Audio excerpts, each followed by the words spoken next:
Konflik kebanyakan itu dengan saudara.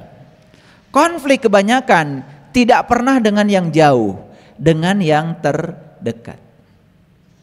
Pertanyaan saya, mungkinkah Allah yang Maha Pengasih, yang Maha Penyayang, sumbernya cinta, menyuruh kita untuk berperang?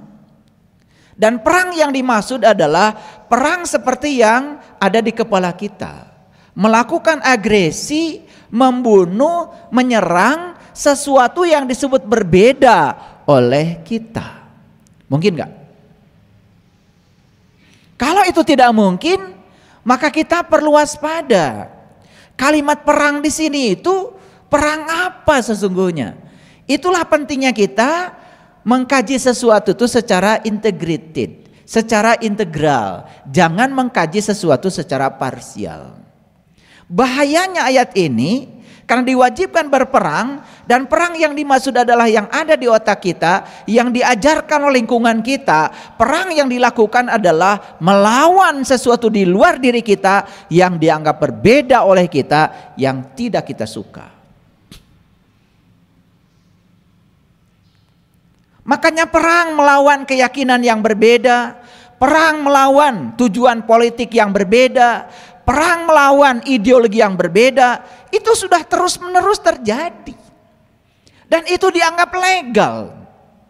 Dan siapapun yang bisa membunuh orang lain atas nama ideologinya sendiri dan dia bisa melumpuhkannya, itu dianggap sebagai pahlawan. Dan hari ini saya akan berbicara sedikit agak dalam tentang ini. Siapkan kapasitas kita untuk menerima pengertian yang universal.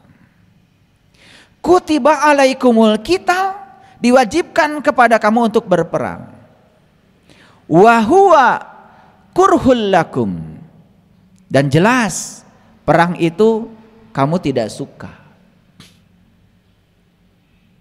Diwajibkan untuk berperang padahal kita tidak suka berperang.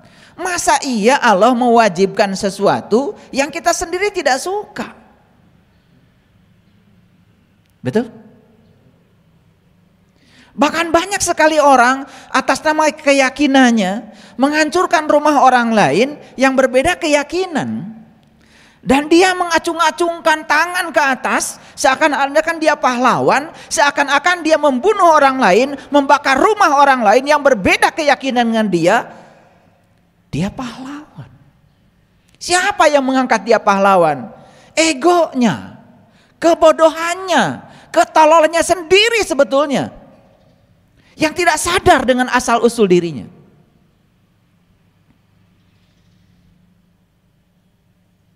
Kita membangun rumah ibadah untuk keyakinan kita, bebas dimanapun kita mau. Ketika ada orang lain yang berbeda keyakinan dengan kita, mau membangun rumah ibadah yang sama, dihalang-halangi, bahkan tidak boleh. Apa perang semacam itu? Ini salah kaprah. Lalu kita telah melanggar hak asasi manusia dan menutup kebebasan orang lain untuk menumpahkan kebebasan dirinya. Makanya itulah bahayanya ketika agama dilembagakan. Makanya para nabi, para rasul, para sunan, para wali, sebetulnya jujur mereka tuh tidak pernah mendirikan agama apapun. Karena agama itu adalah perpaduan antara ajaran para leluhur yang sudah disatukan dengan tradisi. Disitulah proses pelembagaan. Jangan-jangan para nabi, para rasul itu cuma mengajarkan cinta aja kepada kita, yang kemudian oleh pengikutnya dilembagakan. Dan ketika sudah dilembagakan, muncullah lembaga-lembaga dengan nama yang berbeda. Dan dianggap itu sebagai sebuah perbedaan. Pada esensi ajaran agama yang diajarkan para leluhur yang sudah berkesadaran, saya yakin semuanya sama. Makanya seorang pemenang hadiah Nobel tentang perdamaian, orang yang sudah mencapai kesadaran tinggi, ketika ditanya, agama apa Anda? Apa agama Anda? Dan beliau mengatakan, agama saya adalah cinta. Dan semua orang kaget. Karena selama ini tidak pernah terdengar ada nama agama namanya agama cinta. Dan orang-orang yang belum berkesadaran mungkin menganggap aneh ketika ada orang mengatakan itu karena tidak pernah terdengar nama agama cinta. Bahkan saat ditanya, menurut Anda agama apa yang terbaik menurut Anda? Jawabannya apa? Agama yang terbaik adalah agama yang mengantarkan pemeluknya menjadi lebih baik. Ini jawaban dari orang yang sudah berkesadaran, tidak menyinggung siapapun dan tidak merendahkan siapapun. Itu ciri orang yang sudah mencapai kesadaran cinta. Dia sudah mencapai cinta, dia sudah mencapai sumbernya cinta. Beda dengan orang-orang yang dangkal. Pasti dia akan menjawab yang berbeda. Saya masih ingat ya ketika Kiai Haji Ahmad Dahlan ditanya oleh muridnya, "Yai, apa agama menurut Yai?" Ini orang yang berkesadaran tinggi. Kemudian beliau mengambil biola dan memainkan biola itu sampai semuanya terpukau oleh permainan biolanya Kiai Haji Ahmad Dahlan. Selesai itu kemudian ditaruh biolanya dan beliau mengatakan, itulah agama. Ketika ada di tangan orang yang bijaksana, persis seperti biola yang dimainkan oleh orang yang bisa memainkan biola. Yang keluar itu adalah suara yang indah, semua terpukau, semua merasa nyaman, semua merasa aman. Itulah jawaban seorang bijak. Dan kemudian ada seorang muridnya yang tidak bisa main biola. Dikasihlah kemudian biola itu kepada muridnya. Coba kamu gesek biola itu. Digeseknya biola itu. Ya namanya orang tidak tahu memainkan biola, menggesek biolanya seperti apa? Keluarlah suara-suara yang tidak nyaman. Keluar suara-suara sumbang, tidak berstruktur. Lalu Kiai Haji Ahmad Dahlan mengatakan, seperti itulah agama di tangan orang yang tidak bijaksana. Seperti biola yang dimainkan orang yang tidak tahu cara memainkan biola. Cucu saya sedang belajar main gitar. Ya sudah, gembreng, gembreng, gembreng, gembreng. Gak jelas. Namanya juga sedang belajar. Beda lagi dengan ontinya yang sudah bisa main gitar. Cara memetiknya, cara meletakkan gitarnya, suara yang keluar juga menjadi beraturan. Itu sebabnya agama adalah sebuah alat pertahanan untuk melindungi diri kita dari kejahatan kita sendiri. Karena tidak ada orang yang jahat di luar diri kita tanpa seizin kita. Jadi agama itu sangat individual, sangat pribadi. Para sahabat, kutiba alaikumul qital wa huwa kurhul lakum. Allah mewajibkan berperang. Mari kita baca tuntas ayat ini. Perang apa yang dianjurkan oleh Allah? Inilah perangnya. Wa asa an takrahu syai'an wa huwa khairul lakum. Boleh jadi kamu membenci sesuatu, padahal itu amat baik bagi kamu. Wa asa an tuhibbu syai'an wa huwa syarrul lakum. Boleh jadi kamu menyukai sesuatu, padahal itu amat buruk bagi kamu. Wallahu ya'lamu wa antum la ta'lamun. Allah mengetahui, sedangkan kamu tidak tahu. Jadi kalimat yang terakhir ini keren sekali. Wallahu ya'lamu. Allah mengetahui. Wa antum kalian semua la ta'lamun, gak tahu. Jadi kalau kita ya menyukai sesuatu, yang kita suka itu kita pun tidak tahu. Dan kalau kita membenci sesuatu, yang kita benci pun sebetulnya kita pun tidak tahu. Makanya ayat ini memberikan sebuah isyarat yang sangat cerdas. Boleh jadi kamu membenci sesuatu, padahal itu amat baik bagi kamu. Boleh jadi kamu menyukai sesuatu padahal itu amat buruk bagi kamu. Jadi kalau begitu, benci dan suka dari mana asalnya? Dari ketidaktahuan kamu sendiri. Kan begitu?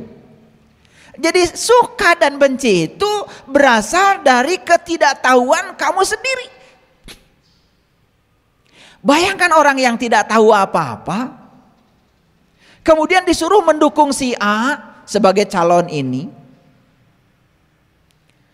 dan disuruh membenci si B. Kasih saja fitnah tentang si B, dan dia akan mendukung si A habis-habisan, namanya juga orang tidak tahu. Jadi suka dan tidak suka itu urusan kesadaran. Suka dan tidak suka urusan wawasan sebetulnya. Urusan pengetahuan. Biasanya di tahun-tahun politik, banyak sekali orang yang akan memainkan pikiran orang bodoh untuk mendukung si A dan tidak mendukung si B. Kasihlah sesuatu yang mempengaruhi pikirannya, maka orang bodoh akan mudah sekali dipengaruhi pikirannya. Bahkan bisa jadi dia mengorbankan jiwa dan raganya untuk sesuatu yang tidak penting karena kebodohannya sendiri.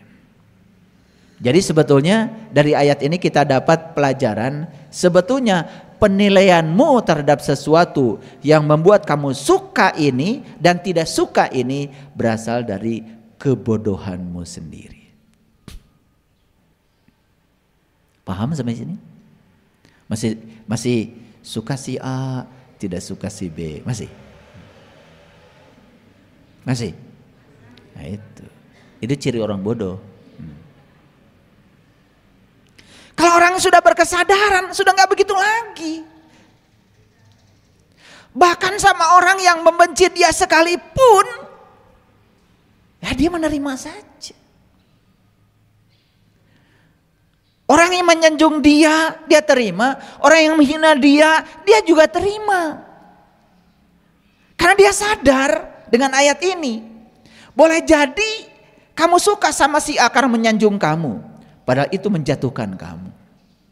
Boleh jadi kamu membenci si B karena dia mengkritik kamu, padahal si B itu dengan cinta kasihnya justru sedang menyelamatkan kamu.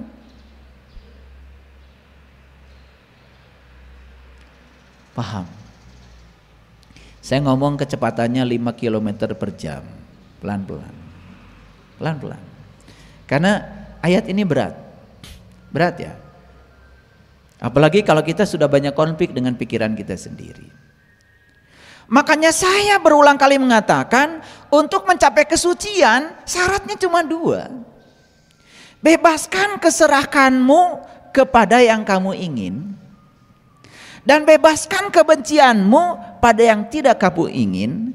Karena yang kamu ingin dengan yang tidak kamu ingin datang pada diri kamu, itu baik-baik saja sebetulnya untuk kebaikan kamu.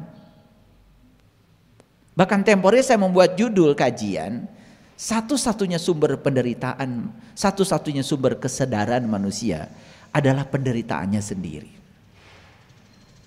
Silakan dilihat kembali ya. Di YouTube yang terakhir saya memberikan sebuah kajian ya, bahwa penderitaan adalah satu-satunya sumber kesadaran. Dan penderitaan itu pasti tidak disukai. Dan penderitaan itu pasti ditolak kehadirannya, bukan? Padahal siapa jadi itu baik bagi kamu untuk meningkatkan kesadaranmu.